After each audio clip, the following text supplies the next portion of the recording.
আসসালামু আলাইকুম রহমতুল্লাহি ওবরাকাতু। বন্ধুগণ, আজকে অ্যাংজাইটি জীবনের গল্প নিয়ে আপনাদের সামনে হাজির হলাম। আমি যখন অ্যাংজাইটিতে ছিলাম, বিষণ্ণতায় ছিলাম, তখন আমার বিভিন্ন সিমটম হতো। যে সিমটমগুলো নিয়ে আমি বিভিন্ন সময় বিভিন্ন ডাক্তার, বিভিন্ন কবিরাজ, বিভিন্ন আয়ুর্বেদিক চিকিৎসকের শরণাপন্ন হই। এমন কোনো কবিরাজ বাদ রাখি নাই যে কবিরাজের কাছে আমি যাই নাই।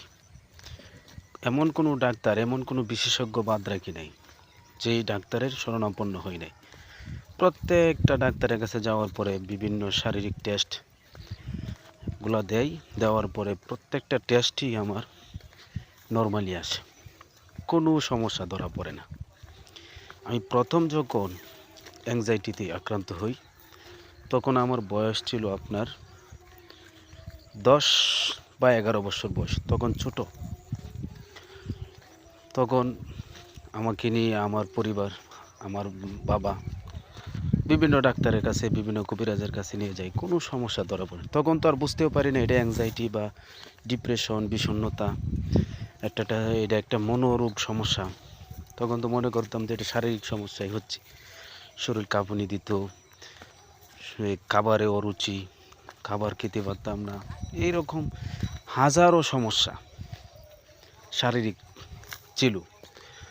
ভয় পেতাম, একা একা কোথাও যাইতে পারতাম না। দিনের বেলাও যদি রাস্তা দিয়ে একা হাঁটতাম তখনও কিন্তু ভয় লাগতো। মৃত্যুর খবর শুনতে পারতাম না, কবরস্থানের পাশ দিয়ে যেতে পারতাম না। নানান টেনশন, একই সমস্যা, কয়টা বলবো, শতটা সমস্যা ছিল। তখন এইভাবেই আপনার 6 মাস, 3 মাস এইভাবে সমস্যাগুলো থাকার পরে নিজের থেকেই চলে যাইতো, একটু সুস্থ হতাম, এভাবেই চলতাম। কিন্তু কোনো ওষুধের কাজ ছিল না বা ওষুধের কোনো রোগী ছিল না। এইভাবে আমি 17টা বছর পার করার পর যখন আমি এসে 25-26 বছর, 28 বছর বয়স যখন আমার, তখন গিয়ে আমি সমস্যা বুঝতে পারলাম যে এটা আমার অ্যাংজাইটি।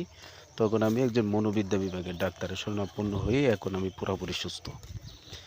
তাই বলছি, যারা এই সমস্যায় আছেন, ভয় পাওয়ার কিছু নেই, ঘাবড়ানোর কিছু নেই। আমরা হয়তো না জেনে না বুঝে এই কষ্টগুলো করছি, কিন্তু এখন যে সময় আসছে, এই যুগে সব কিছুই জানা যায়, সব কিছুই বোঝা সহজ।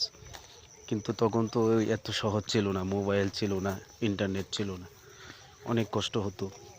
এখন তো ইন্টারনেটে ঘাটাঘাটি করে অনেক কিছু জানা যায়। অ্যাংজাইটি কী, ডিপ্রেশন কী, বিষণ্ণতা কী, প্যানিক অ্যাটাক কী, এই কষ্টগুলো কিন্তু আমরাই করে আসছি। তাই সকলেই এই ব্যাপারে সচেতন থাকবেন, কেউ ঘাবড়াবেন না এবং ভয় পাবেন না, শক্ত থাকবেন। আসসালামু আলাইকুম।